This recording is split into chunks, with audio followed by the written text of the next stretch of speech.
Hello everyone, I'm Paul Milverton. I have learned experience of mental health recovery from a professional background in mental health nursing, and this week is Mental Health Awareness Week, which runs from the 18th of May to the 24th of May, and the theme this year is Kindness Matters. So in terms of personal recovery in mental health, why does kindness matter? Being kind involves recognising the needs of others. This recognition can help us all live with dignity, as it means for that moment our thoughts are taken away from ourselves and away from our own needs. When that happens, the world doesn't just seem a better place, it is. Even if only in a small way, it's important. As many of us know, one of the biggest challenges facing people with mental health problems is stigma. Stigma is so unkind.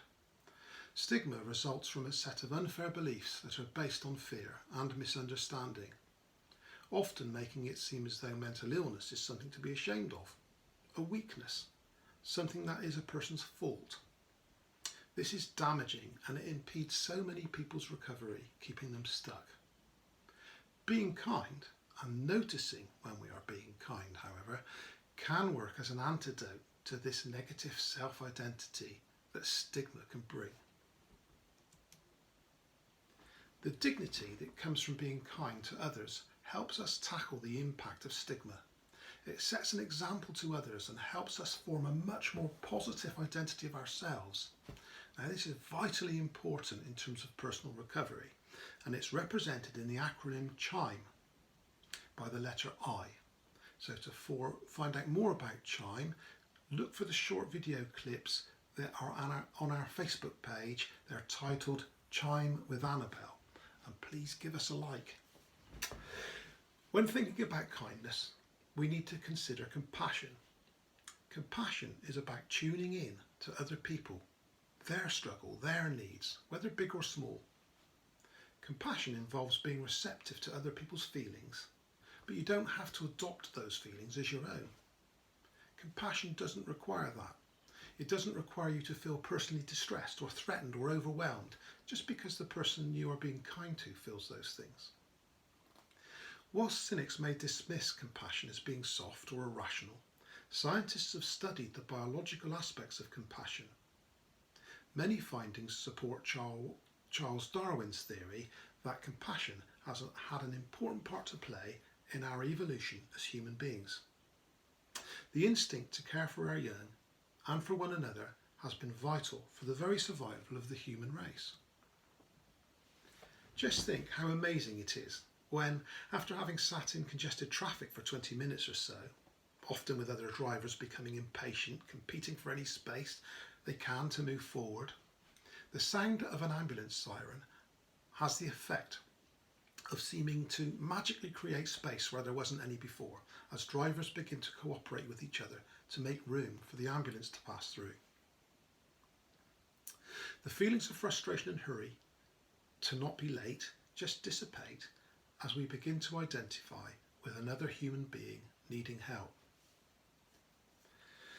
These little miracles make us feel good. There is growing evidence that regularly being kind can improve our health, well-being and relationships. So it's not just a feeling, it's a force. Kindness can make us feel good. Actions like helping someone, making someone feel welcome, sharing things with other people, for example, activate pleasure pathways in the brain. These tend to become stronger over time, leading to an enduring sense of contentment. Have you ever noticed how kind people seem happier somehow? Compassion stimulates the vagus nerve. This is a bundle of nerves that originates at the top of our spinal cord and activates different organs throughout the body, such as the heart, lungs, liver, and the digestive system. When we experience kindness and compassion, the vagus nerve is activated such that it produces feelings that can be hard to describe. Some people experience a sense of warm expansion in the chest. And of course, we all know the one where we feel a lump in our throat, making it hard to speak without sounding like you're about to cry. This doesn't just happen when we experience kindness firsthand, it can also happen when we hear or recount stories of kindness and courage. So, hands up those who've experienced this when watching an emotional scene in a movie at the cinema, or perhaps when we're out clapping the NHS and other key workers on a Thursday evening. I know I certainly do. There's a school of thought that the risk of heart disease can be reduced by regularly stimulating the vagus nerve in this way, as it helps to slow our heart rate and dilates blood vessels, thereby reducing blood pressure. So it's no wonder we refer to kind people very often as being big-hearted. In terms of general well-being, it is evident that compassionate feelings reduce stress hormones, and that in turn strengthens our immune response, making us less likely to catch colds and flu and things like that. Being kind to others matters to our mental well-being too. There is plenty of evidence that people who regularly exhibit kindness are more optimistic and have an increased resilience to stress. When people experience feelings of compassion and kindness, their brains activate in the same way as when a mother and infant bond. There's a chemical, oxytocin, it's a chemical messenger hormone that gets released and brings about feelings of closeness and intimacy. Regular feelings of compassion make us less vulnerable to loneliness. This can help us make better friends, spouses, and more caring parents. However, sometimes kindness is stopped by fear. There are times when we feel afraid to show kindness, as we feel as though we are making ourselves vulnerable. Restraining feelings of compassion and kindness over time can chip away at our view of the world, and ultimately it can chip away at our commitment to moral principles. This is evident in soldiers with combat fatigue, who can become immune to the suffering of others. However, when we do let out our compassion, it seems to expand. Feelings of compassion for one person makes us more tolerant and understanding of others. And it just keeps on expanding. It's been observed that the more compassionate societies in the world, those that take most care of their vulnerable members, assist other nations in need, and have children who perform more acts of kindness, are the happier ones. There's an article about that in the National Geographic magazine, which is very interesting, and I'd be happy to share that if you just make a comment on this post. We often talk about some people as being more compassionate than others, but the evidence is that compassion isn't something you're either born with or not. It is an instinct in us all, but it's all too often suppressed. Usually as a result of the fear I was talking about, or in response to the fear of someone else's pain.